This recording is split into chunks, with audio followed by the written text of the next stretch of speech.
podcast, de modo geral.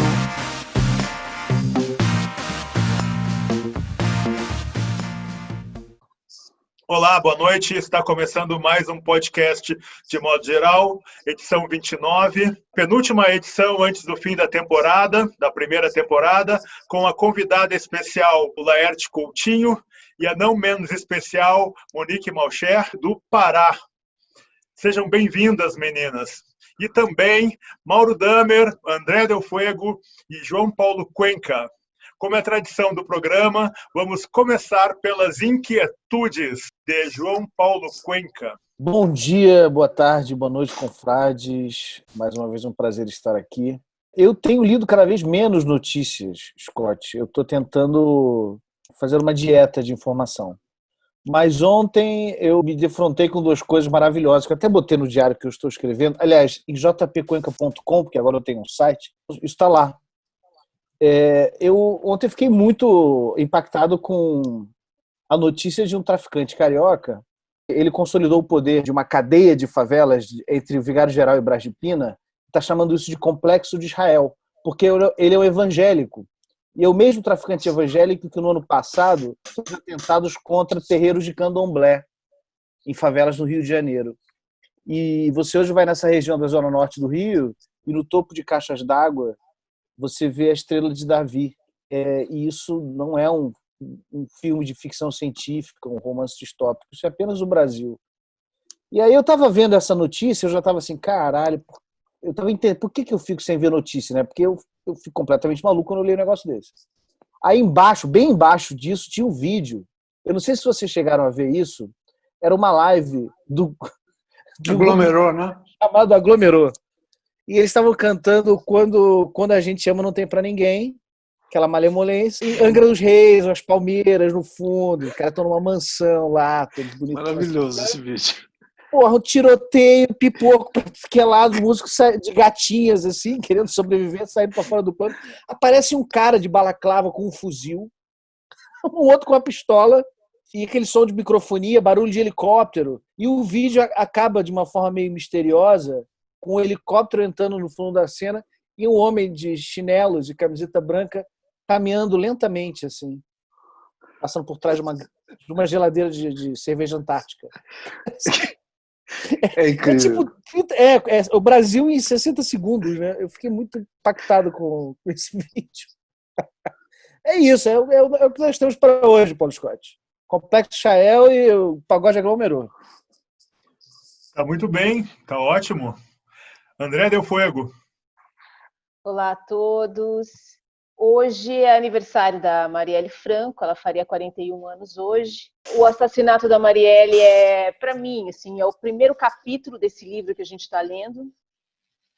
Ela concentrou nela todos os elementos que ameaçam, né, um certo poder, né, enfim, mulher, negra, gay, na política e que enfrentava os milicianos. É impressionante como aquilo ali foi um momento assim de que assim abriu mesmo, né? Aquilo ali foi, se não foi o primeiro capítulo, foi a epígrafe. É a epígrafe dos últimos anos, dos próximos do Brasil. E eu fiquei pensando, e aí eu colei também isso com uma imagem hoje que me impressionou também, como o Cuenca também vejo muito menos notícias assim,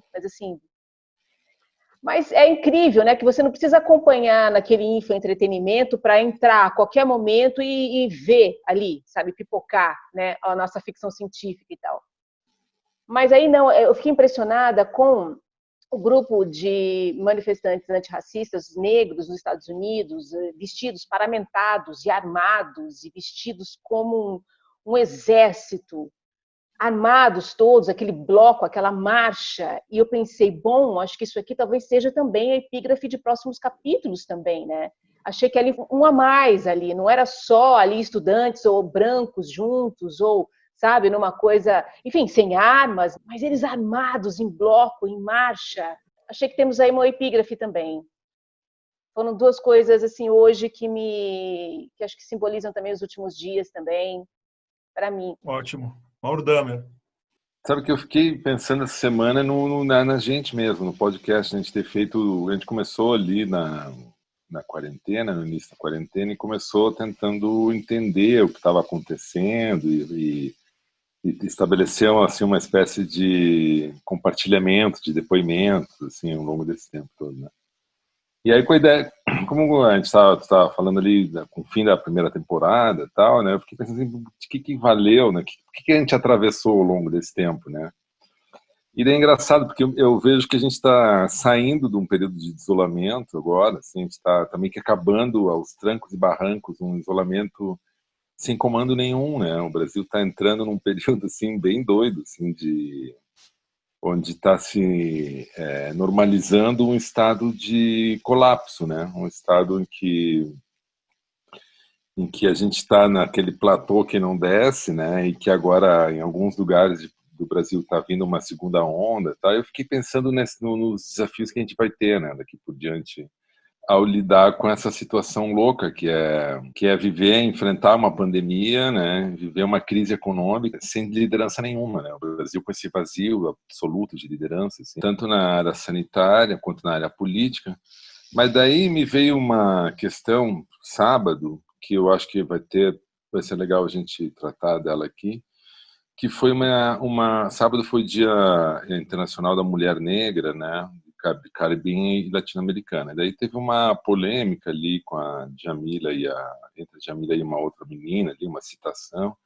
E aí quando eu acordei no sábado, eu vi no meu Twitter assim uma espécie de briga assim entre marxistas e defensores do movimento negro, né? Militantes, alguns militantes, uns acusando os outros de liberais, isso é liberalismo, se não tiver marxismo.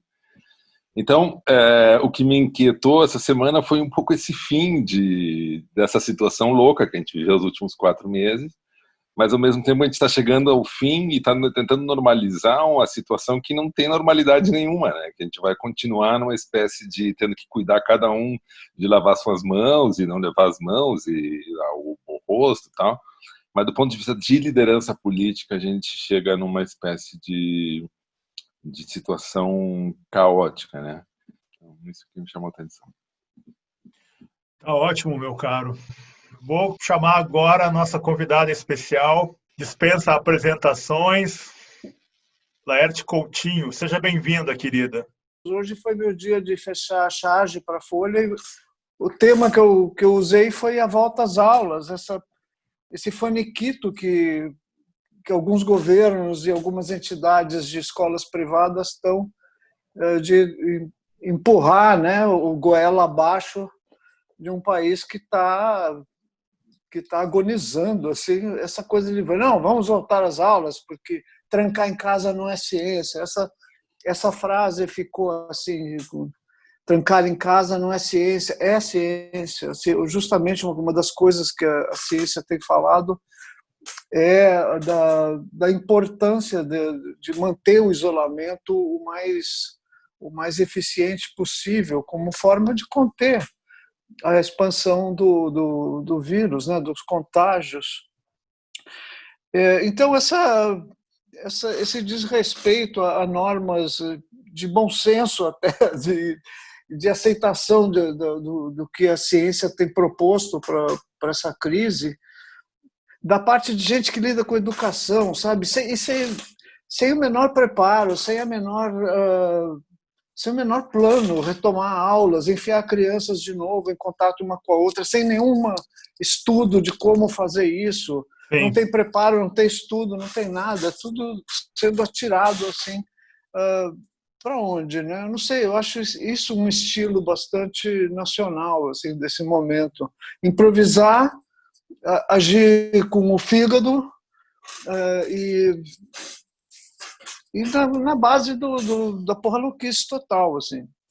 Ao mesmo tempo, também teve, nesses dias, o episódio que eu também acho bom para a gente ficar pensando e tentar entender um pouco do nosso jeito esquisito de lutar e combater politicamente no Brasil.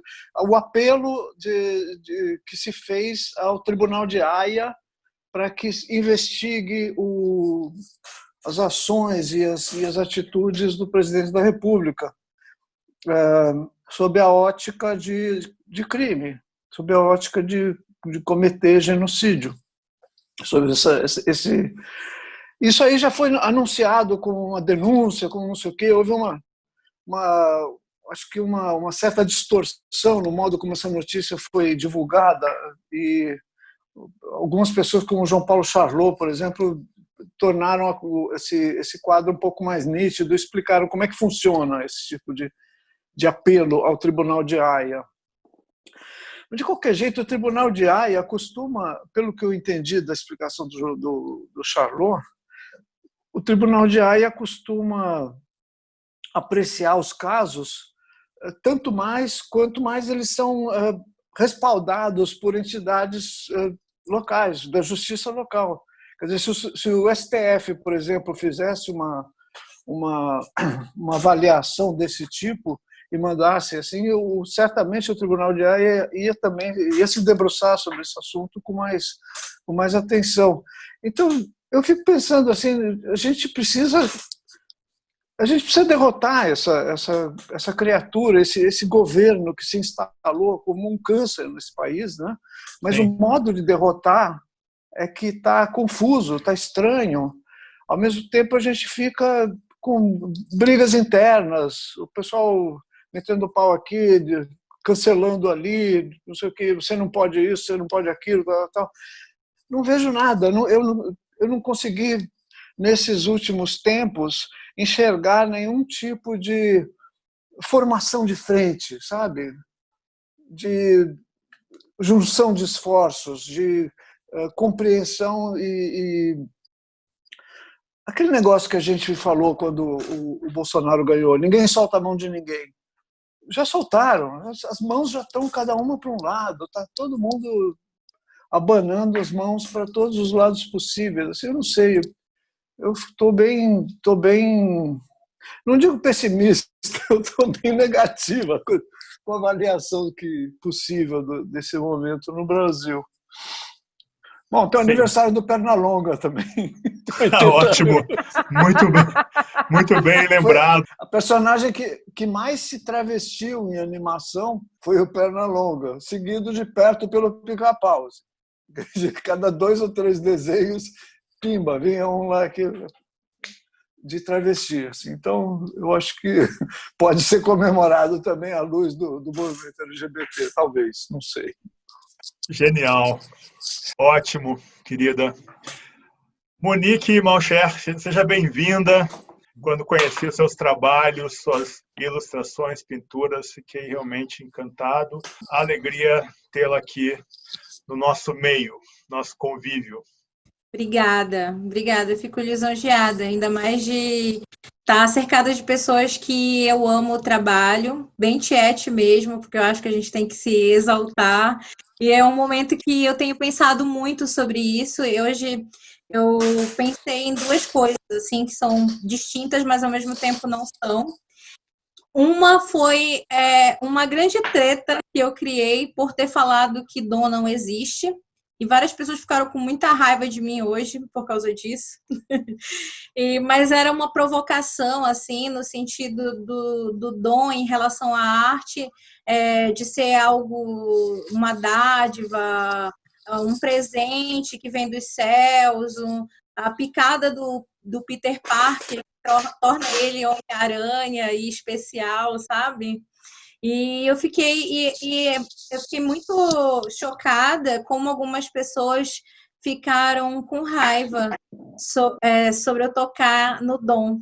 Porque o dom também é o lugar de proteção que tem classe, que tem cor, né?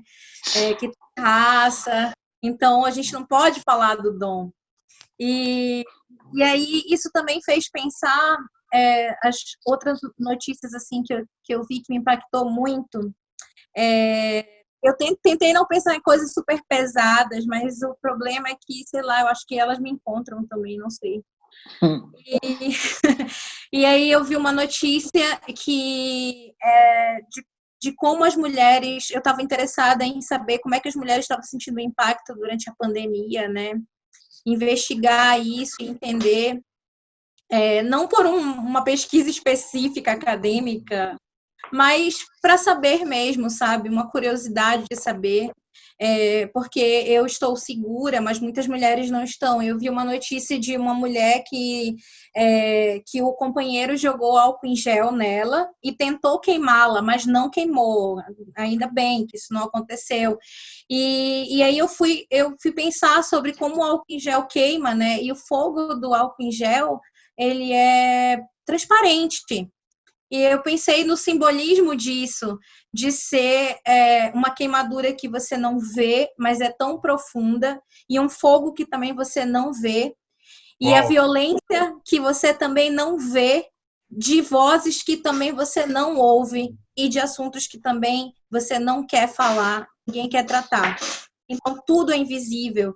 E aí eu pensei comecei a, entre aspas, viajar nesses objetos, assim, que são a máscara, o álcool em gel.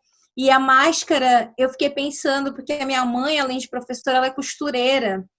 E aí ela tem feito máscaras para doar para as pessoas do bairro. Ela mora no interior do Pará. E ela tem feito esse trabalho, assim, para sentir que ela está fazendo alguma coisa, né, pelas pessoas, é a forma dela de encarar a pandemia.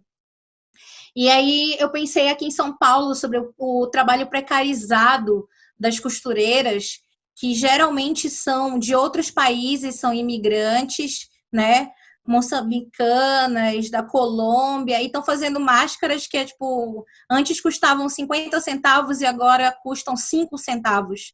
Um trabalho que você senta para costurar das 7 da manhã até as 11 da noite, totalmente precarizado, né? Para algumas pessoas que podem ficar em casa não ficarem, eu fico com muita raiva, isso me deixa com muita raiva, sabe? E eu penso nesses dispositivos que são para proteger, e eu fiquei pensando, se em algum momento da vida se escondessem todas as facas e armas, ainda assim as pessoas criariam dispositivos para matar, um álcool em gel, com máscara. Isso já está acontecendo, sabe? É isso. Muito bom, ótimo.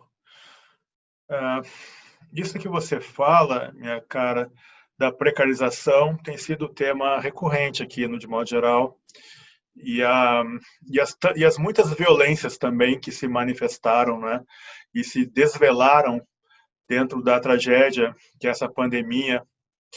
Isso que a Laerte disse sobre não estarmos lidando muito bem com os desafios, tem um texto muito interessante da antropóloga gaúcha Rosana Pinheiro Machado, na Intercept, que diz: na batalha das redes, a extrema-direita ganha por VO. Em algum momento desse artigo, ela diz o seguinte, duas coisas. Primeiro, uma parte da esquerda ainda não entendeu e talvez não esteja disposta a entender que a grande mudança de paradigma político no século XXI foi impulsionada pela tecnologia. Segundo, esse estado de inanição apenas reflete algo de fundo, que é uma falta de projeto e orientação para o futuro. Em outro trecho, ela fala uma coisa e ela consulta vários pesquisadores aqui, né? E ela diz uma coisa bem interessante, ela diz, é preciso entender que a extrema-direita vem se articulando nas mídias desde a virada do milênio, e essa articulação tem sido feita com propósito, tentativa de coordenação de diferentes vertentes, espalhando paranoia e pânico moral contra inimigos forjados. Mas a parte mais importante desse registro que ela faz é que, em algum momento, ela diz que, nesse discurso de extrema-direita, esse movimento ele consegue acolher, essa é a palavra, que ela não usa, mas que é o sentido para o qual ela indica, acolher uma série de pessoas que se sentem marginalizadas, se sentem atacadas, idiotizadas, abandonadas, né, diminuídas por suas frustrações, seus erros, né, seus fracassos, e que nesse discurso de acolhida da extrema-direita, que aponta inimigos e diz, entra aqui, participa, se você participar da nossa rede, você terá mais likes, você terá com quem conversar, enquanto a esquerda, simplesmente na sua leitura vertical, cancela. cancela os inimigos, cancela seus parceiros, cancela as pessoas com quem poderia compor uma frente, e essa semana se desmascarou por completo a questão Ciro, Lula e Haddad. Parece que agora se confirmou pelos depoimentos que não foram afastados, né? O Lula procurou o Ciro, sim, por meio do Haddad. O Ciro se manifestou simpático com a possibilidade dele ser o presidente e o Haddad ser o vice, estava fechado, e a direção nacional do PT foi lá e disse que não teria esse acordo, inclusive contra a orientação do Lula. Essa mesma direção que está impondo esse candidato inócuo, candidato à prefeitura de São Paulo, sem apoiar o Boulos, sem querer discutir a possibilidade e sem escutar o próprio Lula. Mas só para fechar aqui, eu queria destacar a fala do Mike Pompeo, né, contra a China, recuperando o perigo do comunismo. E o que isso tem a ver com o comportamento brasileiro? Isso tem a ver com o comportamento brasileiro porque meus pais escutam muito um programa lá do Rio Grande do Sul, de Porto Alegre, que chama Programa Atualidades Pampa. E a parte das colunistas e colunistas desse programa, que é um programa de TV, centraram as suas falas justamente na invasão de produtos chineses no Brasil, que os celulares chineses eles conteriam já no próprio programa campanhas de convencimento das crianças, dos jovens, das famílias, fazendo uma lavagem cerebral e nos fazendo aderir ao comunismo chinês. Então você vê que, de alguma forma, Laerte e Monique, nós não conseguimos entender, que é o que se fala nesse podcast desde o começo. A ala progressista não consegue avaliar a dimensão do estrago que está colocada como desafio diante da nossa frente.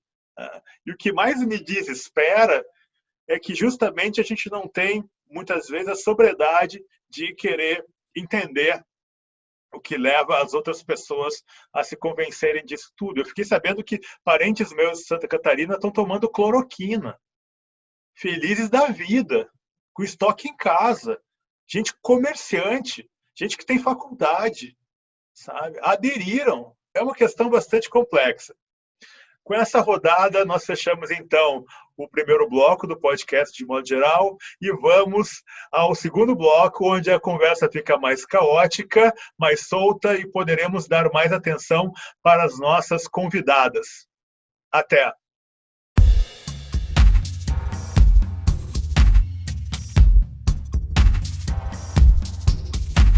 Podcast de modo geral.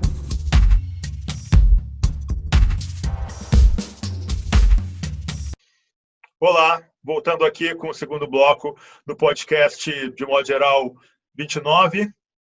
André Del Fuego. Queria fazer uma pergunta para a Monique e para a Laerte. Seguinte, assisti uma live sua, Monique, e fiquei muito curiosa também de conhecer seu trabalho, sua, junto com a escritora Morgana Kretzmann, e vocês estavam falando sobre mulheres que, enfim, precisam ler as mulheres, né? Porque não é uma coisa assim, as pessoas, né? Os leitores lerem as mulheres se leem também, né? Se lerem também, né? Conhecerem também esse repertório de outras mulheres. E daí queria que você comentasse um pouco isso, um pouco a sua fala ali, que eu acho importante. E queria perguntar para a Laerte se você sentiu alguma mudança de autor para autora na sua transição. E se, como autora, você sente alguma diferença de percepção? Eu tenho aqui uma ideia da sua resposta, mas eu queria saber de você. Eu continuo a mesma pessoa, só que mais satisfeita.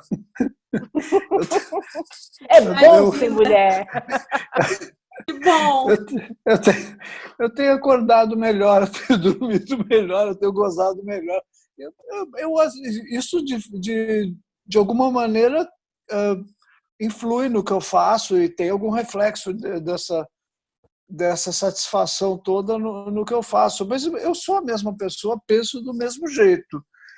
As minhas ideias continuam frequentando meu cérebro e os meus sentidos da mesma forma. Então, eu não concordo muito com a ideia de que mulheres e homens e não binários também são essencialmente diferentes. Eu não acho que isso acontece, não. Eu acho que é uma construção mesmo, e a beleza desse movimento de transgeneridade que eu vejo é deixar isso claro, é inventar uma outra possibilidade de arranjo para o ser humano, né?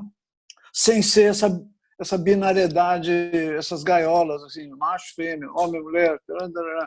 Agora, pensando melhor, eu acho que no meu trabalho até então, anos 80, anos 90, eu acho que tinha muita humor machista, tinha muita coisa, muita piada que vinha dessa tradição masculina de ver as coisas. Então, eu acho que fazer esse movimento de gênero me trouxe, de alguma forma, um sentido crítico também, que aí sim motivou uma mudança de conteúdos, mudança de abordagens e tudo. Mas eu não me vejo privando de nada, não estou achando que eu estou bloqueando nenhum tipo de acesso a temas ou a humores com o que eu faço hoje. Eu acho que eu estou trabalhando com uma cabeça mais aberta e com uma visão um pouco mais lúcida das coisas, né? Das questões de gênero também. Eu acho que nos tempos de Piratas do Tietê, nos tempos de Los Três Amigos e tudo, eu fiz histórias das quais eu não me arrependo, mas que eu não faria hoje de novo, porque a minha cabeça mudou. Monique? Eu gosto muito de usar o termo de o que eu faço seja uma literatura feita por mulheres, e não uma literatura feminina, porque aí você questiona o que é esse feminino, né?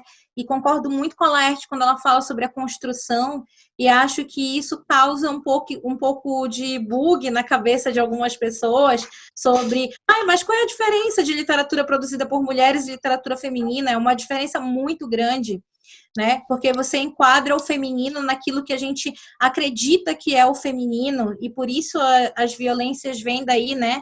Dessas crenças que acabam sendo limitantes. Então, quando eu falo da importância de mulheres lerem mulheres, não no sentido de uma essência feminina, porque eu odeio essa palavra, essência, mas no sentido de nos reconhecermos, de entendermos que mesmo mulheres somos muito diferentes, somos muito plurais, e entender que nem sempre nós vamos ter os mesmos pensamentos, mas que é muito importante que a gente comece a se ler, porque mesmo que eu não concorde com a mulher X que escreve sobre Y, eu quero ler, eu quero me dar a oportunidade de ler mais mulheres, de ler pessoas diferentes no sentido de ser um homem hétero, branco, que eu li a vida inteira e que tem muitas coisas interessantes, sim.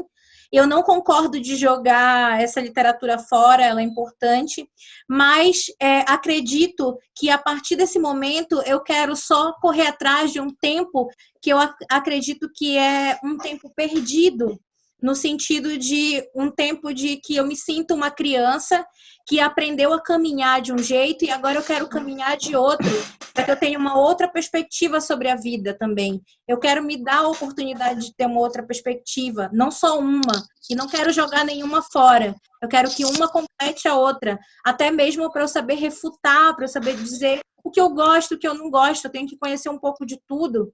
E quando eu falava com a Morgana sobre ler mulheres, também estava ali o tema de ler mulheres que são dos interiores, porque a Morgana também vem de um interior, onde o machismo é muito forte, onde essa presença patriarcal e os papéis são muito bem colocados, no sentido de que o homem é assim, a mulher é assim. Nos interiores do Brasil, isso tem muito em comum. A oportunidade da gente conversar, de eu ler o livro dela e ela ler o meu, a gente se viu em extremos do Brasil, mas somos muito parecidas porque vivenciamos isso, vemos isso nas mulheres que a gente acompanha, no nosso entorno, como uma mulher que vem do interior.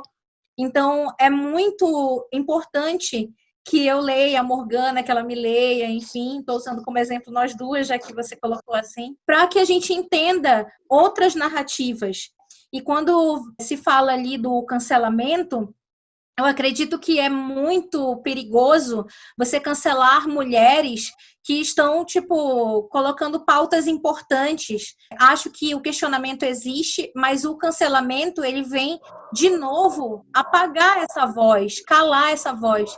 E acho que é interessante a gente não calar mais ninguém, só pluralizar essas vozes. Então, acho que é nesse sentido de ler mulheres. Não só ler mulheres, mas ler mulheres agora um pouco mais, porque até vou fazer 32 anos, até os meus 26, 27, eu li muitos homens. Então, eu acho que eu, como leitora, também quero ficar equalitária no que eu estou consumindo. É uma dívida. Fica um débito, assim, a gente precisa saldar.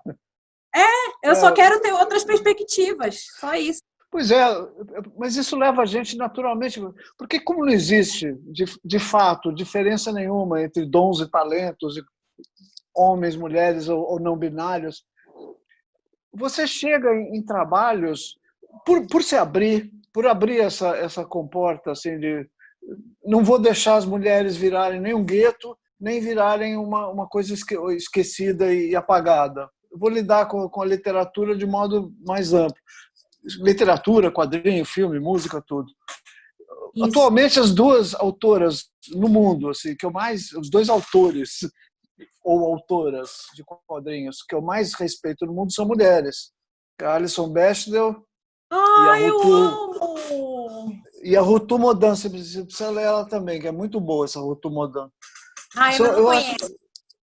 Pois é, mas se eu falar que são as melhores autoras de quadrinho do mundo, parece que eu estou falando só assim, do grupo das mulheres que fazem quadrinho. Não, eu quero dizer todo mundo. Autores e autoras. As duas melhores pessoas são mulheres, para mim. Ela tem uma série de marcações que, se você for ficar pensando assim, como é que é o trabalho de uma mulher lésbica, americana, tal, branca, né? Não, ela é uma puta autora. Essas coisas todas que constituem o modo dela ser, que é mulher, lésbica, americana, é branca, tudo, ela faz disso gato e sapato. Ela transforma Verdade. Num trabalho muito forte, muito intenso. E que é interessante também que mulheres escrevendo, às vezes, eu acho que algumas pessoas recaem no erro de achar que eu só quero ser lida por mulheres. E isso não é verdade. Eu também quero ser muito lida por homens. Porque eu acho que os temas que, por exemplo, eu trago no meu livro, eu quero que converse com os homens têm que ler. Eu acredito que a mudança que a gente quer também tem que chegar nessas pessoas que fazem parte em sociedade, né, do que a gente está construindo. Então, homens, mulheres, pessoas não binárias, enfim, todas as pessoas lerem, porque nós construímos juntos essa sociedade. Então, eu acredito muito nisso e fico feliz também quando homens dizem que estão me lendo, sabe? Eu acho que a gente também tem que pensar nisso como uma construção, né, em sociedade, a leitura. Sim, perfeito. O Paulo Scott, ele levantou isso que a gente está falando de literatura feminina, mulher na literatura, tudo, ele abordou no Marrom e Amarelo com a coisa da raça, de questões raciais. Marrom e Amarelo traz essas questões de um jeito que é esse jeito que a gente está falando aqui, que é amplo, é profundo, é claro. Literatura, né? Literatura. E é lúcido, sabe? É tão grande, é tão amplo o jeito que está abordado essa questão, porque não é um livro de tese. Né? O Marrom e Amarelo não é um livro que defende uma tese e que aí você vai vendo que no final do livro você está convencido daquela tese. Não, é um livro que cria confusão, justamente. Querida, deixa eu te perguntar uma coisa e depois também para a Monique. Eu escrevi em 2000 e alguma coisa, Laerte, que as suas tirinhas, pós-perda do seu filhote, certo? elas vieram com uma lucidez, uma violência, uma brutalidade e uma sensibilidade, tudo ao mesmo tempo, e um novo norte, um novo eixo, que escritor brasileiro, escritora brasileira viva, alguma, chegaria nessa vida no mesmo nível de narrativa. Isso para te perguntar o seguinte: você tem uma leitura, eu tenho a impressão, como teu leitor, que você tem uma conexão muito grande com essa tensão dos felinos, né, dos gatos, assim. E parece que você transfigurou assim uma continuidade musical, né, para o que você faz hoje. Então eu queria saber qual a sua relação hoje com a música e com os gatos. Essa é pergunta de escritor, hein? Enrolada pra caramba. Alguns diriam pergunta de gaúcho. É pergunta de gaúcho. Eu tentei fazer música. Quando eu estava na faculdade, eu entrei pensando em fazer cinema ou teatro, umas coisas assim. Não pensava em fazer de desenho a minha profissão, não. Mas acabei fazendo... Pois é, daí eu entrei em música e estava no 3º ano de música para virar, assim, sei lá, compositora, regente, alguma coisa. E o meu professor me falou: escuta, por que você não vai trabalhar com desenho, que é o que você gosta mesmo? Eu falei: você acha isso? Acho sim, acho que é o que você morreria se não fizesse. Que negócio do Cartas a um Jovem Poeta, né? E eu fui, eu achei que ele estava certo, e estava mesmo. Então, música, para mim, ainda bem que não virou o meu trabalho, porque eu acho que eu não ia responder com a minha intimidade a essa linguagem. Eu gostava de música. Atualmente eu não gosto, não por, sei lá, alguma coisa que eu estou trabalhando na análise, mas eu respondo com a minha intimidade ao desenho e também com a minha cabeça, com o meu modo de analisar coisas. E os gatos...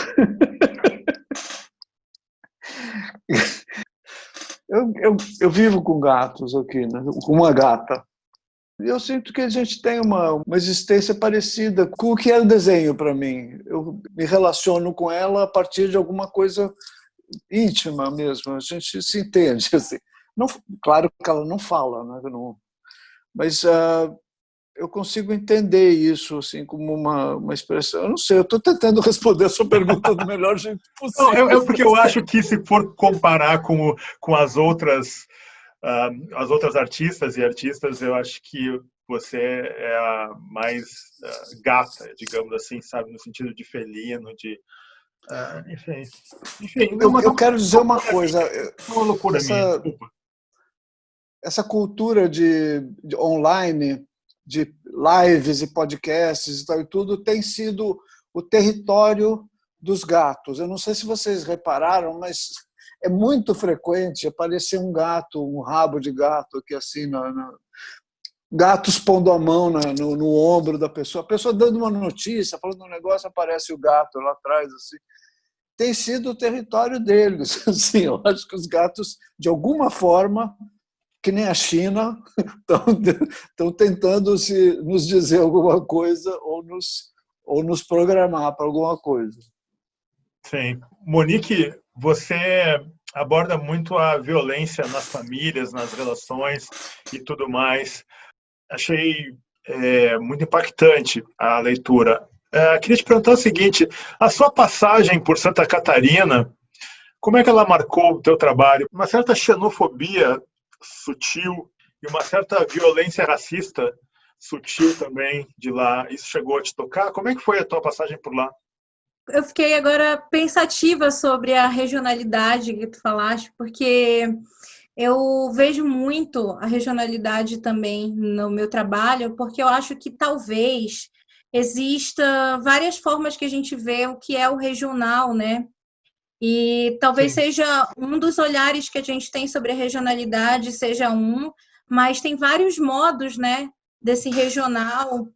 Então, talvez eu seja um novo regional para ti, um outro regional, não um novo, mas um outro que tu está conhecendo agora e talvez não encare como que tem essa característica, né? Que ainda não tenha chegado essa outra forma de estar paraense do norte. Uhum. Acho que talvez seja nesse sentido. Ótimo.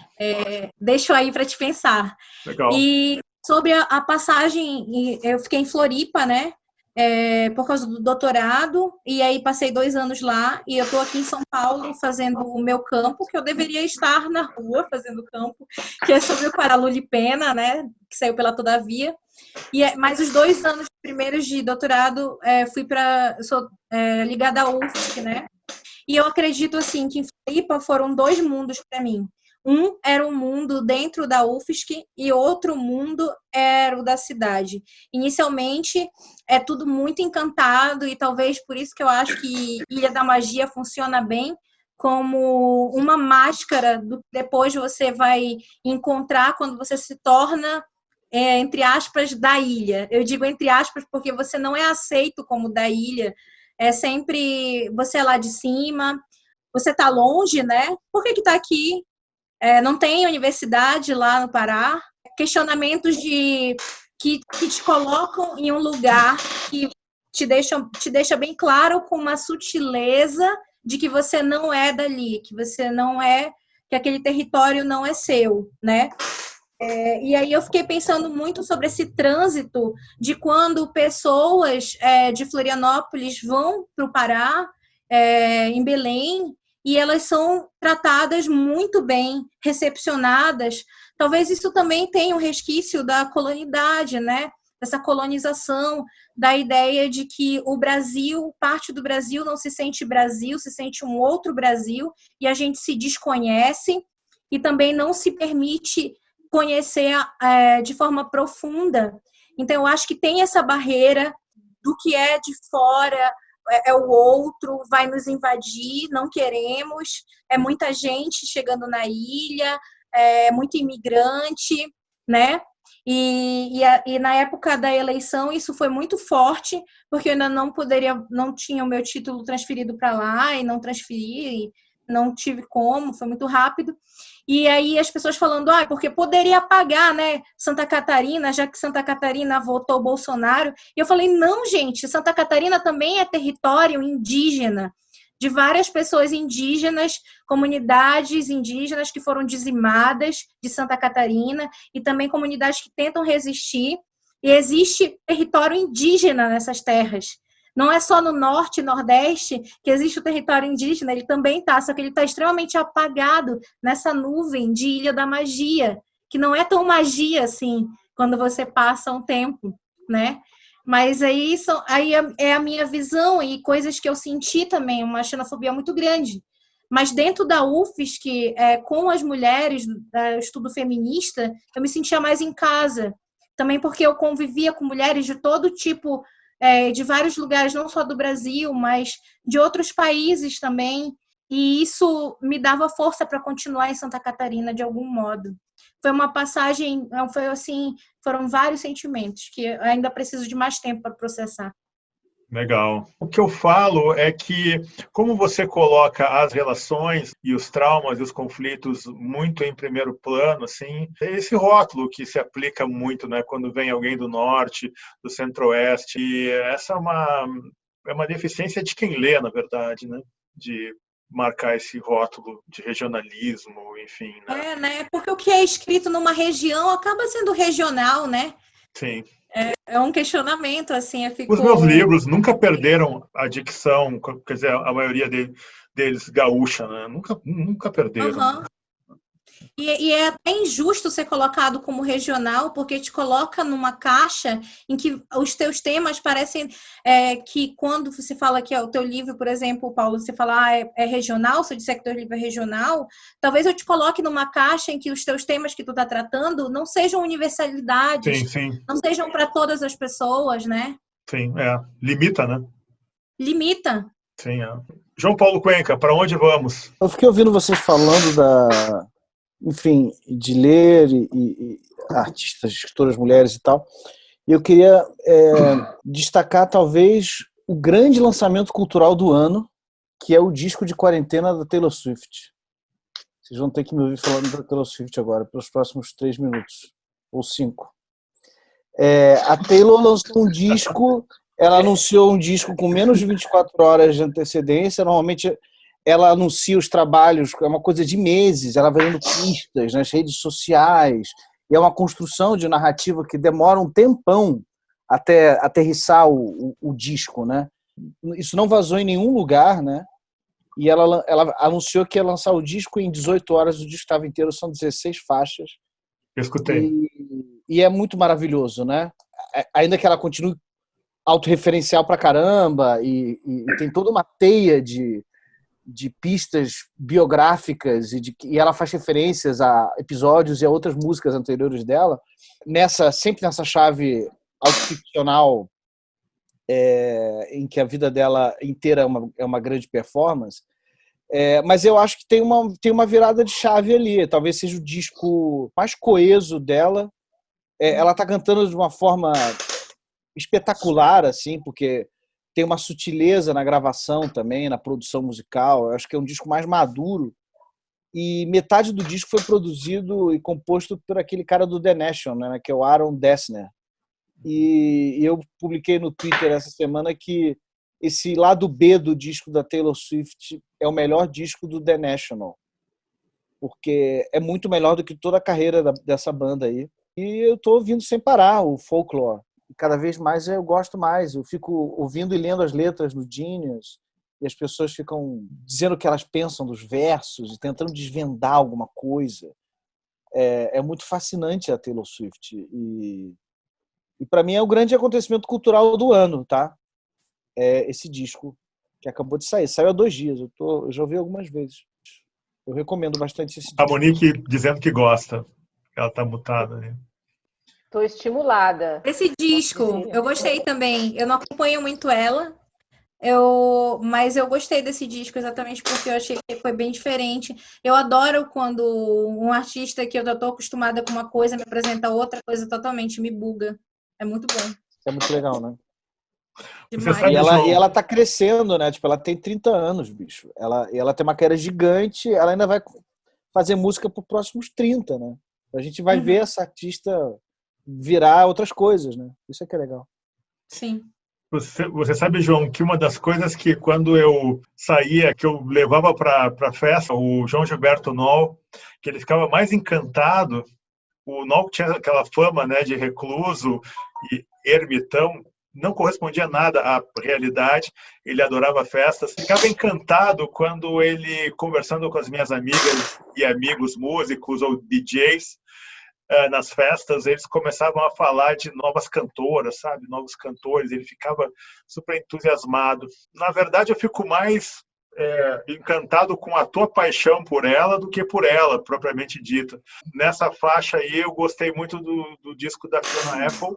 É isso, né? Fiona Maravilhoso, Apple. maravilhoso. Esse eu realmente gostei bastante. O da Taylor eu tenho que escutar um pouquinho mais.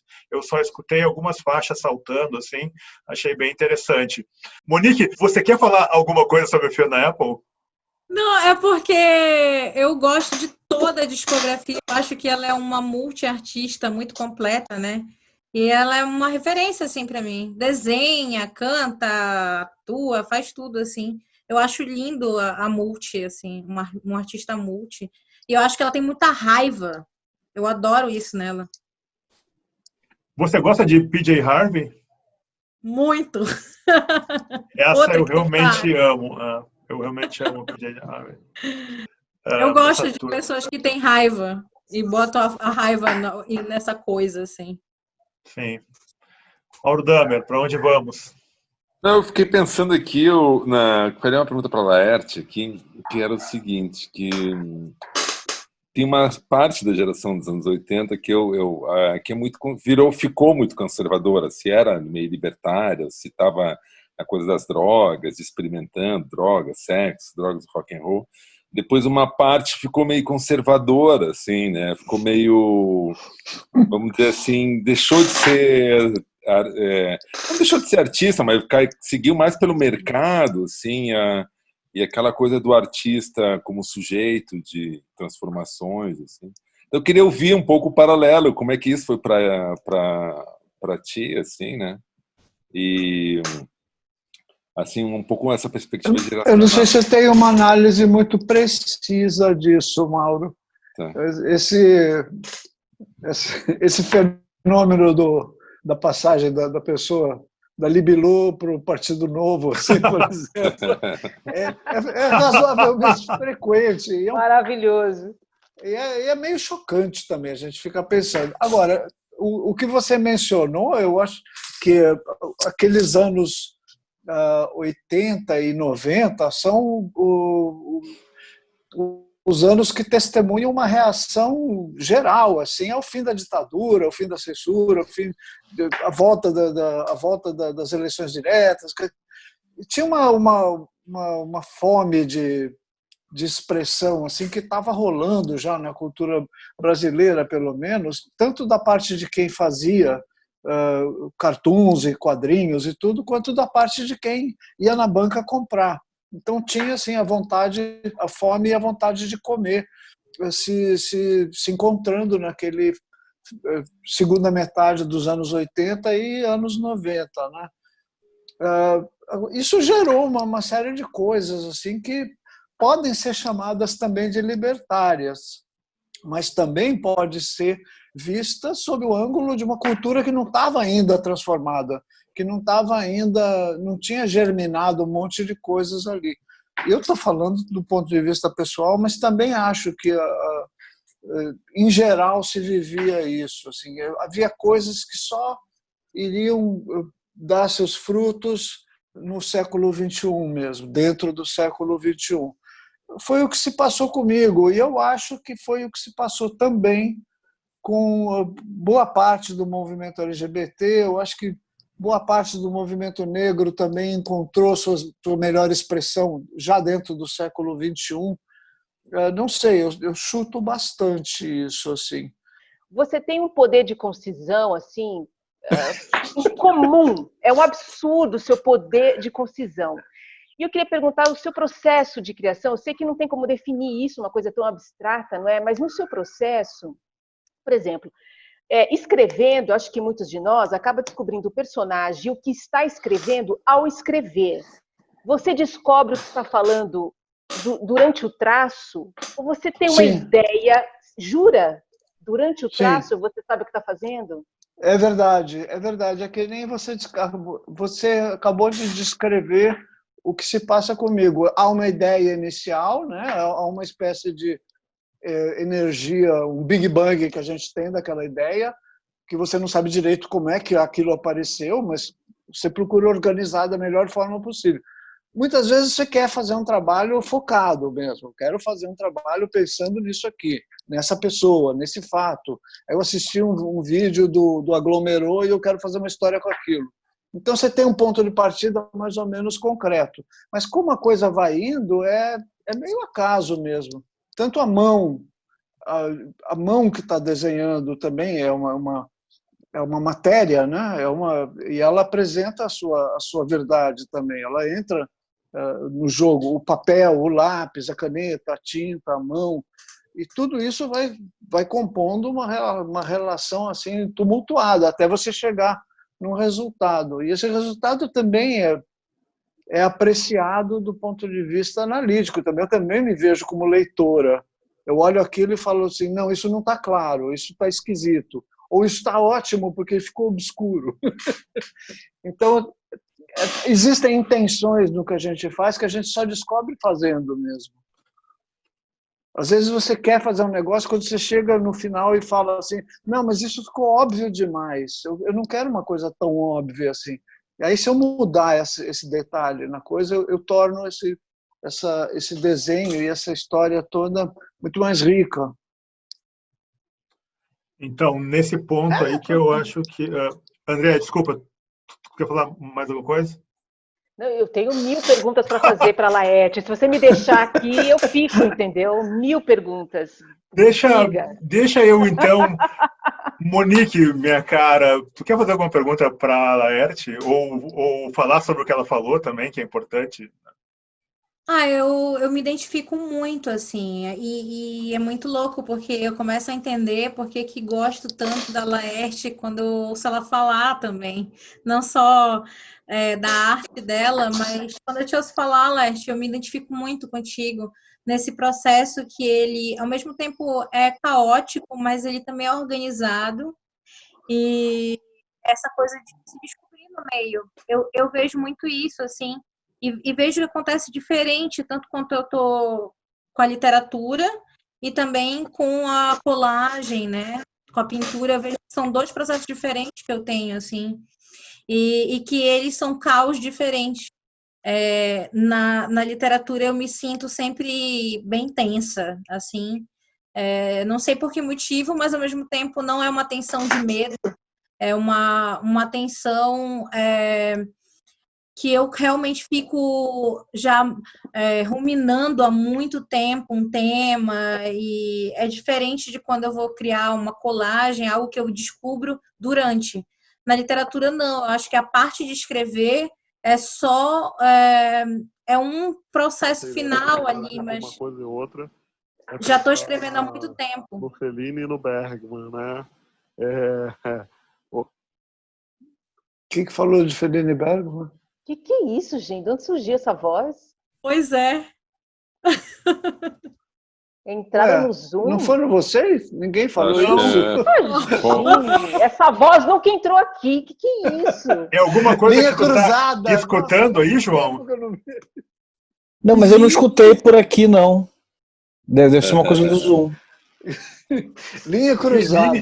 Fellini e Bergman, cara, no meio de uma resposta de Laerte faz sentido. Assim, o que foi? Hora do Lobo? O que aconteceu? Eu acho que eu é o invoquei nosso alguma hacker. coisa, então. Será que eu invoquei alguma coisa? Sabe que Zoom entra umas paradas?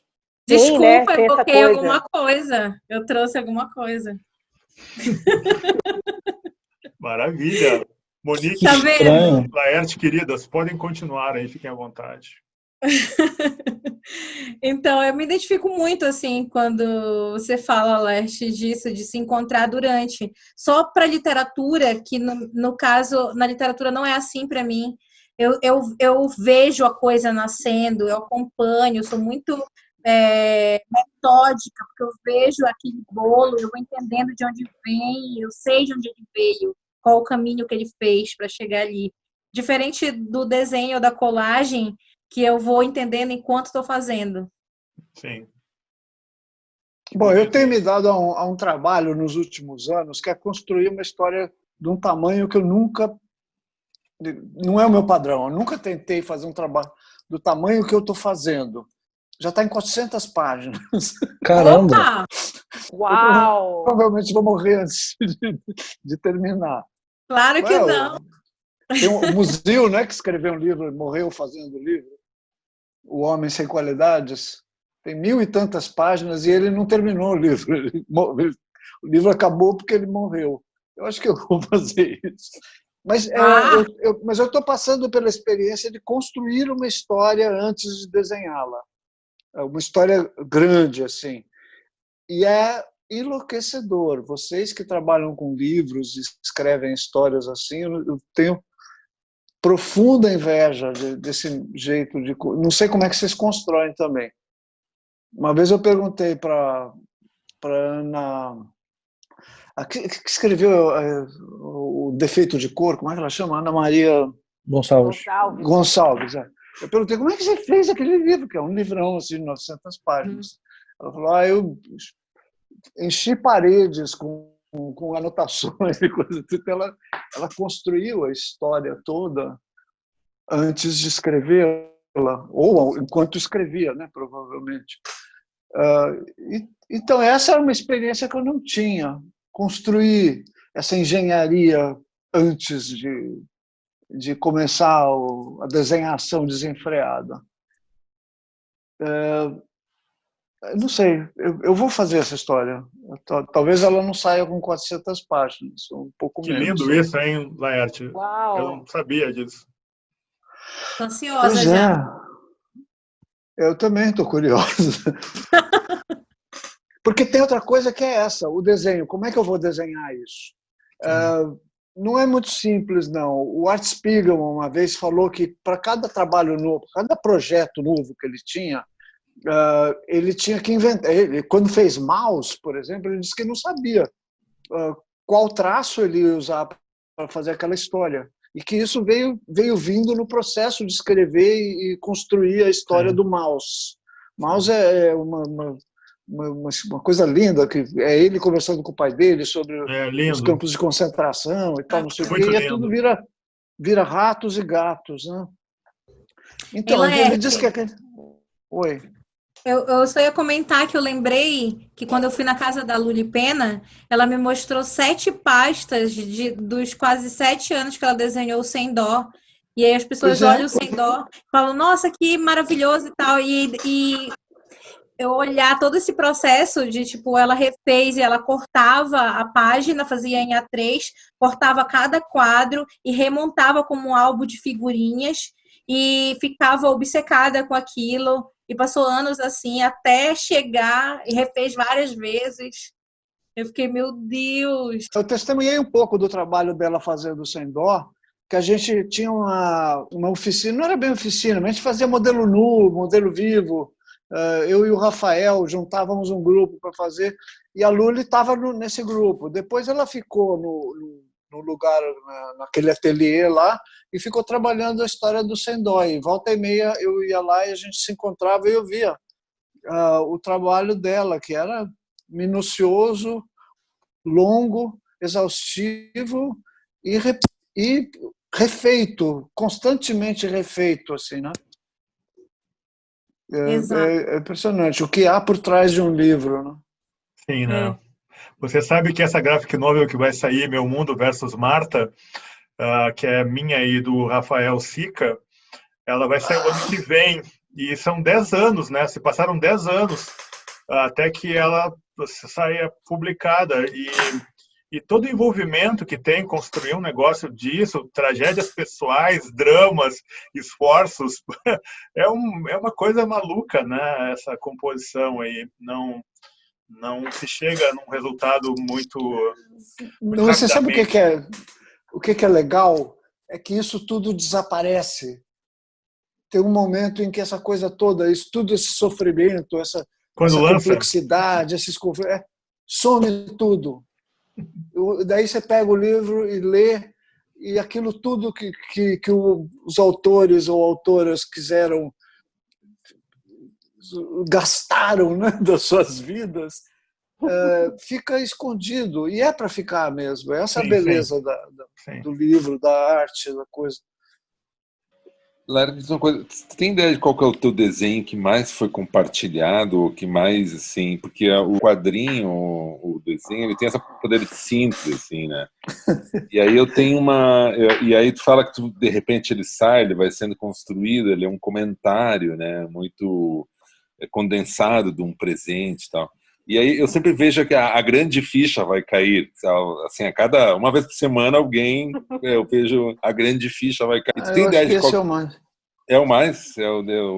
Eu acho que sim, porque tem um ponto que você não sabe mais quantas vezes foi aquilo. Das reproduções que eu tenho controle, que eu posto no Twitter e vou contando quantas coisas, né? A última que foi mais reproduzida foi quando a Regina Duarte falou aquelas besteiras horríveis numa entrevista para a CNN. E eu fiz um desenho movida pela raiva que eu fiquei das bobagens que ela estava falando. Eu fiz um desenho meio assim, claro demais, sabe? Um pouco fora do meu estilo, porque está claro demais. É umas mãos fazendo uma prensa assim, sobre uma multidão de gente sendo prensada, esmagada, e a Regina Duarte dançando ali em cima e falando que tem que ficar leve, aquelas coisas dela.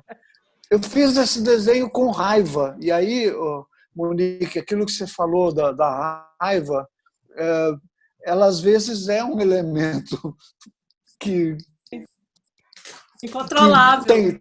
Tensiona. Não, é uma coisa que impressiona, é uma coisa que ganha também.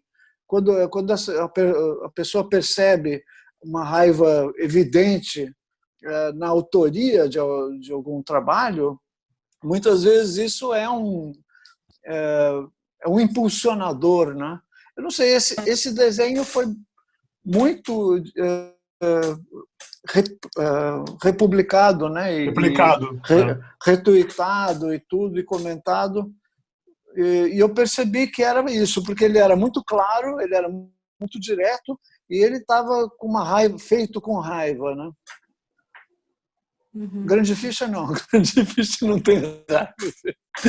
Eu estava rindo porque hoje eu estava tendo uma conversa com o meu amigo que eu moro junto, e aí eu citei, inclusive tem uma tirinha da Laerte que é uma grande ficha, assim, eu explicando para ele como é. Eu uso muito em conversas para falar quando vem um insight, uma coisa, eu falo, isso aí é a grande ficha da Laerte. Eu gostava que ninguém usa mais ficha, né? De resto, o símbolo do WhatsApp é uma coisa que ninguém usa mais. É aquele telefone de segurar e botar na orelha. Né? WhatsApp. Verdade. Muito bem percebido. Antes de passarmos para o terceiro bloco, vamos para uma rodada mais solta e breve de cada uma. E aí, fechamos. Vamos começar aí por André Del Fuego. Laerte. Laerte, você, meu amor. Tô vidrada em você. Olha. Eu que sou vidrada em você. Eva, que delícia. Olha, vidrada. Você também foi roteirista, né? Você fez o roteiro do Sai de Baixo, participou, né? Ali naquela, que é uma comédia tal, de costumes da televisão e tal.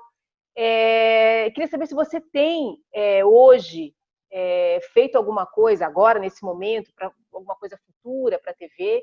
Como você vê, claro que a gente está olhando isso assim de uma forma viva, passando na nossa frente, a mudança do humor. É impressionante a mudança do humor dos últimos 20 anos, né? Não só pode estar nas charges ou pode estar mas enfim, nesses programas de humor da televisão brasileira. A que você dá? Qual motivo você daria, assim, o seu diagnóstico para essa mudança?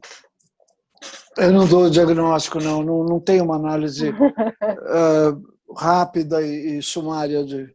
Eu fico pensando, eu fico elaborando, eu fico prestando atenção, vejo Porta dos Fundos, vejo o que está se produzindo de humor. Aí, às vezes, eu acho que estão repetindo muito fórmulas e modos antigos. Às vezes, eu acho que estão criando coisas novas.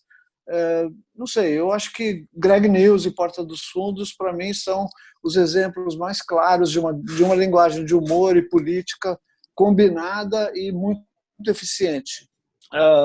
De humor desenhado, tenho visto histórias em quadrinhos, muitos autores e autoras aparecendo tudo. Mas eu não sei, eu acho que o que havia de novo aparecendo, que já me deixou satisfeita, já tem algum tempo. Não sei, o Rafael Sica, por exemplo, que você mencionou, é novidade para mim suficiente por mais 130 anos. Assim, eu não preciso de coisas novas depois do Rafael Sica. Mas programas de televisão, por exemplo, tipo Sai de Baixo, eu não faço mais e nem tenho visto mais. Eu acho que as pessoas estão com muita atenção agora em séries ou em filmes e coisas assim. Não acompanhei os últimos filmes, longas-metragens de humor, tipo Minha Mãe é uma Peça, que são trabalhos que se tornaram muito populares e foram muito vistos, atingiram recordes de audiência e tudo. Eu não assisti ainda. Gostaria de ver, não sei como é que está sendo trabalhado o humor ali, porque ele já vem já é nascido de uma experiência mais televisiva, de situações de comédia em pé e tal. Já tem essa gênese, né? Sim. Mas enfim, eu não estou muito habilitado a fazer essa análise, não. você começou a falar, comecei a lembrar das coisas que tem no Multishow, por exemplo. É um sair de baixo com um outro elenco, de alguma maneira, né? Então, daí você acaba descobrindo algumas coisas que foram fundadoras. Por exemplo, o Monty Python Claro, é uma experiência claro. fundadora que eu acho que até hoje continua sendo assim uma fonte, né, de surpresa Então, e querida, gozo você para você. sabe que eu estava discutindo com algumas pessoas mais jovens sobre Monty Python, gente de 20 anos, e eles não conectam com Monty Python. Eles acham, as críticas são em boa variedade, sabe? Eles não têm eles não se sentem hipnotizadas e hipnotizados por Monty Python, sabe? Eu achei isso foi um choque para mim. É mesmo? É, Por que será? É o tempo um choque, assim. A narrativa com o tempo diferente, talvez? É, é, Que bobos. muito interessante isso, né? Porque eu sou absolutamente encantado com Monty Python até hoje, eu acho genial, nada menos que isso. Mas, João, para onde você nos leva aí? Vamos fechar a rodada. Hoje eu saí na rua. Eu fui renovar meu passaporte. Sempre bom, né? Poder fugir. Quando o mundo aceitar a gente de volta, né? E aí eu peguei um carro, fui lá e fiquei esperando o shopping abrir. O shopping abriu, as pessoas entraram, a coisa Polícia Federal era no shopping. Eu não sei se vocês estão saindo, mas eu fiquei muito sem sair mesmo. Assim, o máximo que eu saí era para ir aqui do lado e voltar. E é meio chocante, porque o mundo voltou ao normal mesmo. Eu queria até perguntar para vocês como é que vocês estão lidando com essa dupla realidade, né? Em que a gente tem a consciência de que deveríamos estar fazendo quarentena com uma série de cuidados e na verdade isso se confronta com sair na rua, né? E que o trânsito está normal, as pessoas. A única coisa é que eles estão usando máscara. Mas tirando isso, o mundo voltou. Eu tenho a impressão que nessas últimas 2, 3 semanas, assim, abriu as portas. Para vocês abriu também? Eu continuo fechada. Não tenho saído, não. Uhum. É impressionante. Hoje eu fiquei bem impressionado. Que era muita gente na rua, o trânsito normal de São Paulo, e um shopping, que é o lugar mais insalubre que você pode estar, né? Depois de um hospital, deve ser um shopping. E eu ali panicando, mas eu tinha que ir porque eu preciso renovar meu passaporte, e as pessoas estavam passeando. Tipo, passeando completamente. Eu fiquei meio chocada também, porque eu saio uma vez na semana, quando eu vou aos Correios, mandar livro, né? E a primeira vez que eu fiz isso, assim, foi um impacto de ver as pessoas passeando, vendo vitrines aqui no centro de Santana, que eu moro aqui em Santana. E aí eu fiquei assim, nossa, eu tô em um mundo muito diferente, assim. Que mundo que eu tô, eu me senti totalmente deslocada. E fiquei, nossa, e crianças, assim, com máscara frouxa, idosos passeando, Como se você viesse de outra mulheres com dimensão, né? cachorro fazendo Cooper. É como se você viesse de outra dimensão, né? É. Eu tive uma sensação parecida uma vez, quando eu estava no metrô. Eu sempre gosto de ficar olhando as pessoas, o que elas fazem no celular delas. É um horror. E é muito estranho quando você, por exemplo, você pega uma pessoa um bolsonarista, né? Que é metade da população brasileira, e ele dá um scroll nas redes sociais dele. É outro mundo, né? É outro planeta. Só que é a mesma lógica, né? É a mesma lógica do meu Twitter, ou do meu Instagram, ou do meu WhatsApp. Só que o conteúdo é totalmente diverso. Quando isso acontece, é uma sensação muito estranha. Mas, caramba, eu e essa pessoa, evidentemente, vivemos num outro planeta, né? Uma série de valores completamente diferentes, enfim. E estamos aqui, 2 cidadãos do mesmo vagão de metrô. Só que agora, isso está na rua, né?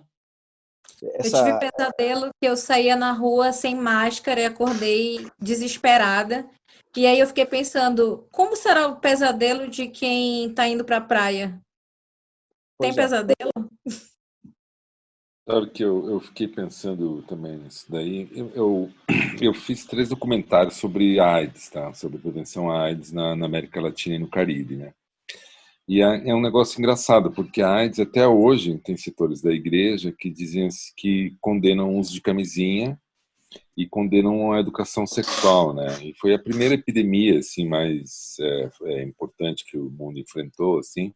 E independente dos cultural background, assim, dos aspectos culturais de cada país, a forma de enfrentar a AIDS, ela tinha que de alguma forma ser transversal, né? Ou seja, o rico e o pobre tinham que usar camisinhas, o país pobre e o país rico tinha que ter mecanismos envolvendo empresas, políticos e sociedade, né? Então foi a primeira vez que se tentou achar uma forma organizada de enfrentar uma pandemia, uma epidemia no caso, e até hoje tem instituições que não conseguem aceitar que para se prevenir a AIDS basta usar uma camisinha ou basta tomar você basta ter iniciativas governamentais de prevenção e educação. Aí eu estava pensando esses dias que o caso da Covid é um pouco mais grave ainda, porque a transmissão não se dá pelo contato sexual, ainda que se dê por a mão na boca, enfim, por contato de pessoas, né? E aí eu acho, eu estava pensando também, pensando no que o Cuenca está falando, é muito louco, porque tem umas pessoas que estão em surto psicótico, né, cara? Estão querendo negar a realidade a todo pano. Eles querem sair para a rua e são tolos o suficientes para se colocar em risco, mesmo frente a uma realidade que está dada para todo mundo. Quer dizer, se sair para a rua, aumenta a chance de contaminação, tá, né?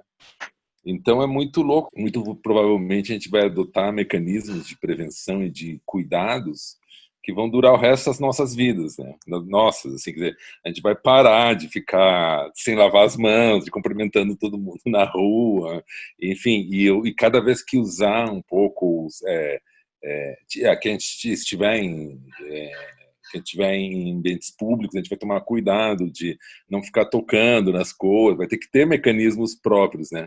Mas a sociedade, eu acho, esse é o grande desafio, né? A gente muito dificilmente vai ter, assim, vai ter uma reação transversal, entendeu? Vai ter sempre gente que é contra, vai achar que usar máscara interfere na liberdade dela, nos direitos dela, né? A gente vai ter que lidar com esse idiota aí por muito tempo, eu acho, assim, né? A sociedade. Se essa pandemia deixou claro pra gente uma coisa, é que esses idiotas vão estar por aí, entendeu, cara? Essas pessoas que vão colocar a vida em risco, a vida da sociedade em risco, vai estar por aí, né? Monique, você tem alguém próximo de você que tenha tido a doença? Você tem medo da Covid? Se protege por uma questão hipocondríaca pessoal? Eu me identificando com esse perfil.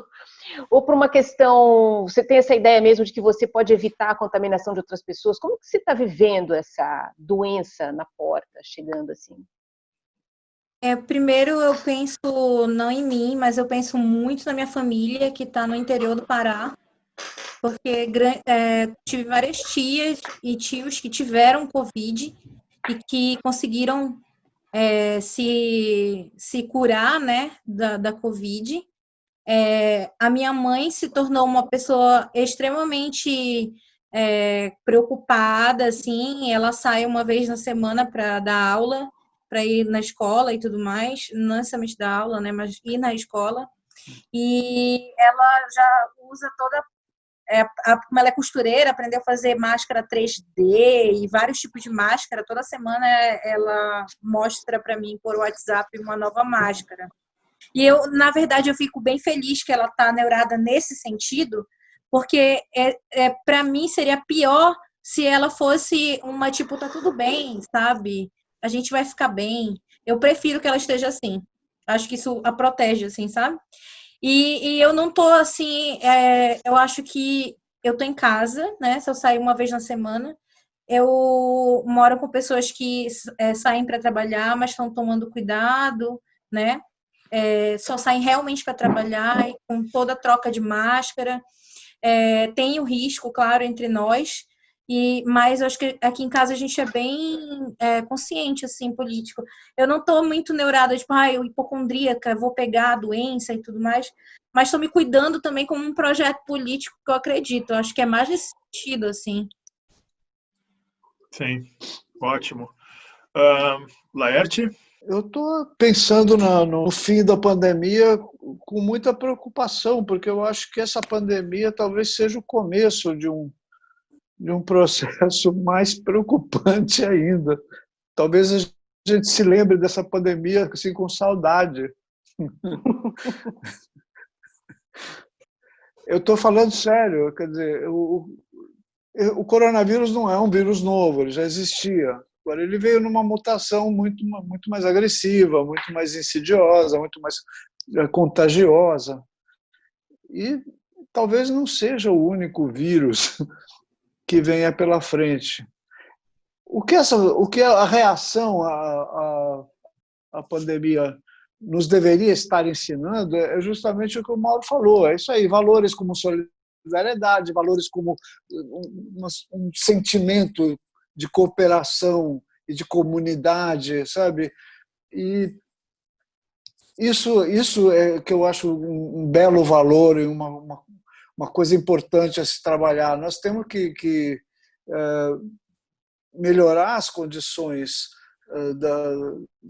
de viver no Brasil com essa preocupação, com a preocupação de o que é viver nas favelas, o que é viver nas comunidades indígenas, o que é viver em lugares e ter gestos de apoio e solidariedade gerais, assim. É isso que deveria ser o nosso novo normal. Mas eu não sei também se a gente vai chegar nisso, não, se a gente está caminhando com muita disposição para esse lugar. Sim. Você sabe que no último podcast, querida, nós tivemos o debate sobre educação e universidades.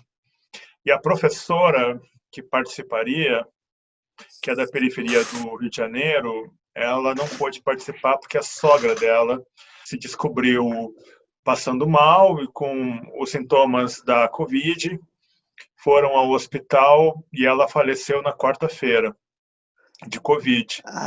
As pessoas nós que temos plano e temos acesso a bons hospitais do nosso bairro, a chance de falecermos agora eu perdi os percentuais, mas as pessoas pobres, negras, que não têm planos e estão em localidades mais complicadas em relação ao próprio SUS, que não seria o SUS top, o SUS VIP, a chance dessas pessoas falecerem é muito, muito maior.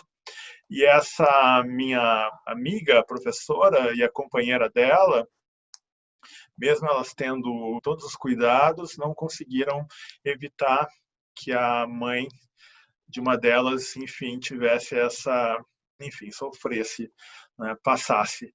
Então, esse argumento, sabe, Laerte, de que economicamente tudo indica que sairemos piores, porque as pessoas que sabem mexer a máquina, e por isso que eu acho certa graça quando falam do fim do capitalismo, elas sairão mais fortes ainda. A concentração está quebrando as pequenas e médias empresas e as grandes estão se fortalecendo. Os mais ricos, os milionários brasileiros estão lucrando, aumentando a sua riqueza em 172 milhões neste mês, certo? Enquanto que os pequenos quebraram porque o dinheiro não chega para ele, porque os bancos se recusam. Então, os prognósticos mais lúcidos que eu vejo é que sim, o capitalismo concentrador, ele vai sair muito mais fortalecido, os donos do mercado e do sistema financeiro vão sair mais fortalecidos. Eu acho que nessa perspectiva da solidariedade que o Mauro coloca, eu olho para o que está bem próximo assim de mim, sabe? E eu não vejo no comportamento das pessoas próximas um altruísmo e uma solidariedade e um engajamento que vá muito além do papo do bar, sabe? Da consciência do bar, assim, da revolução do bar. Então vai ser um momento de alta disputa, porque vem uma escassez de recursos, né, e uma crise econômica muito forte. E eu não sei se os altruístas da boca para fora se engajarão efetivamente, sabe, numa cadeia de solidariedade que efetivamente resolveria alguma coisa. No Facebook, eu tenho muitas pessoas do Pará, né? Tanto do interior quanto de Belém, né? No meu Facebook, amigos. E teve 2 semanas, assim, em que direto, todos os dias, sem brincadeira, todos os dias eu via uma nota de pesar. Ah, minha mãe faleceu hoje, minha avó faleceu hoje, minha irmã faleceu hoje.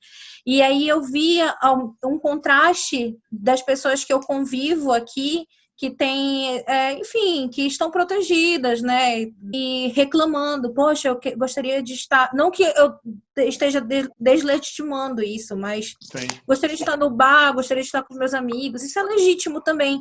Sim. Mas eu fiquei, assim, muito impactada com 2 pesos e 2 medidas, porque eu ficava, meu Deus, essas pessoas no Pará estão perdendo pessoas o dia inteiro. Teve um rapaz que eu estudei e que na mesma semana, com diferença de 1 ou 2 dias, ele perdeu o avô, aí depois ele perdeu o pai, depois a tia e depois uma outra tia.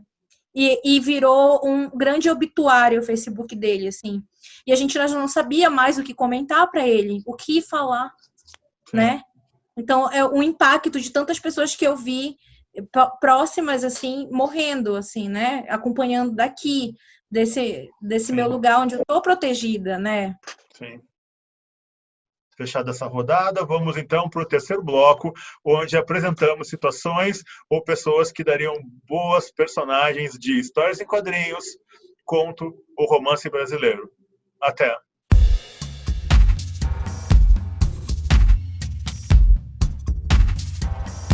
Podcast, de modo geral.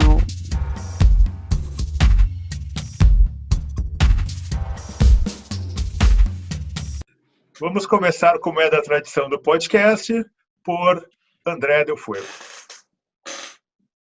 Meu personagem é de uma cena que rodou, né, o mundo esses dias, que é o filho palestino que, sabendo que a mãe estava nos seus últimos momentos de vida, escala o prédio do hospital e fica sentado ali na janela para ver a mãe morrer.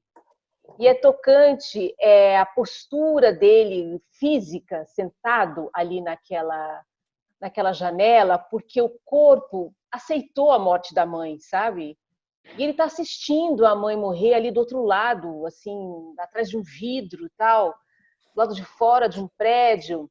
E eu pensei em alguém que pudesse escrever uma relação dessa com a mãe, claro, não só assim, toda entregue e com esse final tão, enfim, afinal de contas, bonito, de um filho que se despede da mãe ali, achando um jeito para isso, mas essa relação filho e mãe e com a finitude envolvida nessa coisa toda, eu pensei na Cíntia Moscovitch para escrever essa despedida. Muito bom, André. Muito bem lembrado, André. Cíntia Moscovitch, que é uma escritora gigante. Sensacional. João Paulo Cuenca. Cara, André tá ficando imbatível, né? Sempre foi, sempre foi. Uma cena assim, ela vem com a cena pronta, escala o escritor, pô, é uma humilhação. Eu mal consigo pensar no boneco, no personagem, muito menos. Olha, eu queria escrever, eu sempre quero me vingar, né, através das coisas que eu escrevo. Tem um personagem da contemporaneidade que é uma figura, um tratante insuportável, que é o tal do Elon Musk, né? Que é esse é o capitalista que tem fã-clube. Você tem pessoas tão invertebradas e imbecis que elas são fã-clube de empresário. Então, assim, você tem um empresário que tem fãs. Enfim, que é um Palermo, um imbecil de 4 costados. E aí a última declaração dele foi que, enfim, os Estados Unidos fez o que fez lá na Bolívia, Evo Morales e tal, por causa do lítio. Evidentemente, esse lítio está na bateria dos carros da Tesla. E o cara falou: nós daremos golpe onde quisermos. Talvez tenha sido o canto da sereia do imperialismo norte-americano. Eu acho que o império está caindo, é a decadência total. Eu não acho que os Estados Unidos vai continuar patrocinando golpes pelo mundo. Pelo contrário, eu acho que esse poderio americano, a gente está vendo ele cair, né? Mas eu escreveria um conto meio do Fitzgerald, contando os bastidores desse imbecil na mansão dele em LA. Espera que ele casou e botou um filho na Grimes, que é uma gênia, mas agora já virou uma imbecil completa, né? Enfim, eu acho que eu escreveria sobre esse cara, sobre a mansão dele. E ele tá cagando com o céu também. Isso é uma coisa terrível que está acontecendo, é que esse desgraçado, filho sem mãe, ele tá botando um satélite no céu, fazem uns riscos. Vocês já viram isso? Chegaram a ver aqui, já passou em São Paulo, eu já vi no céu. Não vi, não. Tem uns Deixa o astrônomos risco? dizendo, Aqui não, são os satélites que eles vão passando e ficam umas linhas no céu. E tem os astrônomos que estão falando que ele vai cagar com o céu. Tipo, o cara tá estragando o céu. É dureza. Então eu acho que eu escreveria uma coisa meio do Bala, sabe? Contra o Elon Musk. O homem que caga o céu. Caga pro céu. Caga pro céu. Mauro Damer. Cara, eu tô sem muita ideia. Eu não me sai da cabeça essa live dessa banda aglomerou aí e tal. E aí me fez pensar nessa coleção de personagens bizarros que a gente enfrentou, que foi desde o Batman do Leblon e aquela equipe de TV francesa. Então talvez eu pensasse numa espécie de grande chanchada brasileira, desses personagens que são todos eles meio vagabundos, a líder política do Bolsonaro que perde as votações, o ministro da exterior que não sabe falar inglês, quer dizer, esses caras que são todos meio fracos, assim, eu faria uma grande chanchada, porque eu estou achando que a gente está chegando ao fim de um negócio que eu não sei o que é também, mas eu colaria todos esses caras numa espécie de... E aí terminaria com essa live maluca. Só no Brasil acho que acontece isso, né? Uma live aí, entra a polícia, não tem mandato, não tem nada, tem helicóptero. Você não sabe se é polícia, né? Tem um cara com uma balaclava, ele não tem distintivo de uniforme de policial. Não, e aí o pessoal... é policial. Não dá para saber se é policial, e sai os músicos tudo meio assim, meio de quatro, engatinhando, assim. Então é uma tragédia tão grande o Brasil, assim, de personagens e tal. Podia fazer um teste do BuzzFeed. Vou mandar para uma amiga minha Os piores. Quem é você no vídeo do Aglomerou? Maravilhoso. Pede hoje. Eu quero fazer o meu teste. Eu quero ser o cara que tá andando de chinelo ali, que tá cagando. A galera tá correndo e o cara tá... Tem o gordinho de pistola também. E quando todo mundo vai embora, aparece um último, assim, que está saindo. E as luzes continuam funcionando. Eu fico achando engraçado porque eu acho que o humor tem um pouco esse dom, né, cara, de explicar o Brasil, que a racionalidade, que escapa à racionalidade, entendeu? Assim, então eu acho que seria uma grande chanchada para tentar explicar tudo assim dessa forma louca, né? Então esse seria meu personagem, minha situação, né? Tá, legal. Monique, minha cara. Olha, como eu tenho relido um livro que o nome é Aruanda Banho de Cheiro, que é de uma escritora da geração passada paraense chamada Eneida de Moraes. Uhum. E eu amo a Eneida, assim, então eu imaginei, eu fantasiei que eu e a Eneida a gente podia se encontrar, pelo menos virtualmente, para tentar bolar uma vingança lá para o cara do álcool gel, que eu tinha citado no início, porque eu também curto uma vingança, assim, pelo menos na literatura. E aí eu pensei que a gente podia bolar, assim, uma vingança, eu e ela, pelo fato de ser uma mulher paraense em outra geração, talvez eu pude aprender muita coisa com ela. E eu pensei sobre isso. E também porque tô muito na cabeça sobre a questão do feminicídio no Pará, que tipo, aumentou 100% na pandemia. Então, eu queria bolar essa vingança, eu e Eneida, assim, foi o que eu fantasiei. Acho que ia ser interessante. Lindo, boa ideia. Amada, o que você faria? Eu faria isso que o Mauro já roubou. Eu acho que esse episódio do Aglomerou é uma história pronta, quase. É muito legal aquilo. É uma cena inacreditável. Parece que é tudo montado. Parece que é uma grande pegadinha, uma grande pegadona. Eu iria por aí para trabalhar com quadrinho. Agora, sem ser essa cena maravilhosa do Aglomerou, e o nome, Aglomerou, uma banda de pagode. É tudo perfeito, né? É perfeito, é perfeito. Mas fora isso, eu acho que o Assef, o Fred Wassef, o advogado em cuja casa estava o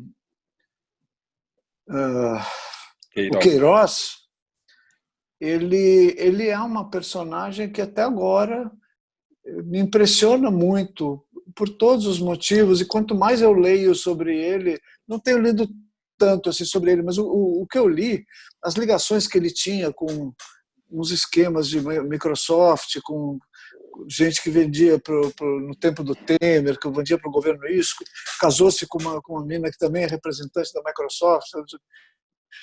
E essa ligação toda com as milícias, Queiroz, Bolsonaro, o jeito como ele fala e se explica, como quem está num tribunal também, dessa forma absolutamente cínica, assim, né, de um advogado defendendo uma causa estranha para burro.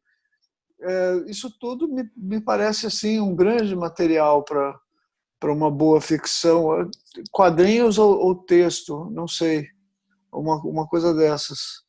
Sim. Era o que eu sugeriria, eu trabalharia. Ótimo. A minha ideia vem, na verdade, de um conto que eu comecei a rascunhar. Eu imaginei uma pequena situação de crise de um sujeito que enriqueceu criando enterros virtuais. E porque eu imaginei numa situação em que a pandemia se tornaria ainda mais grave e nós ficaríamos por 3 anos nessa situação de lockdown, abre, e uma determinação mundial seria que, até por uma questão de igualdade e reivindicação de todas as camadas sociais, por uma questão de tratamento isonômico, ninguém mais teria direito a fazer o velório e a fazer o enterro nos moldes ou cremações nos moldes conhecidos. Então, este sujeito, ele cria uma espécie de rede social relacionada a velórios, enterros, onde as pessoas se disponibilizam para as outras para serem oradores, carpideiras, e é uma grande conexão, e ele vai ganhando com tudo isso, como é o Facebook, fazendo propaganda de produtos nessa grande rede social de velórios e enterros e cremações virtuais, tudo na tela.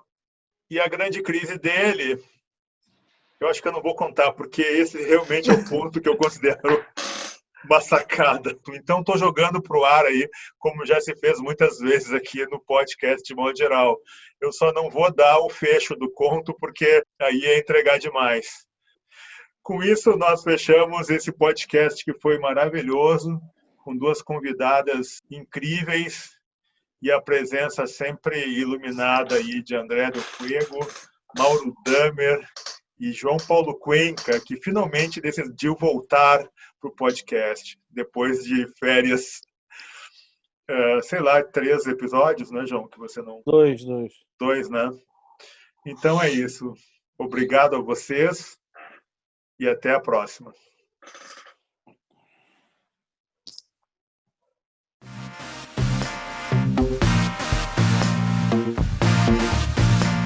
Podcast de modo geral.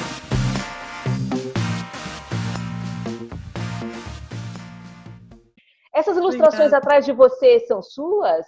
Essas do Algumas sim. Essa aqui do meio, uma moça negra, é minha, que tá aqui. Outras são de amigas de várias feiras que eu ando por aí, Ah, tá. e aí Fico os na parede. Eu ia É. perguntar, acabei esquecendo. Maneiro, que maneiro. Não, sensacional. Acho ótimo. Acho bom Também. mesmo.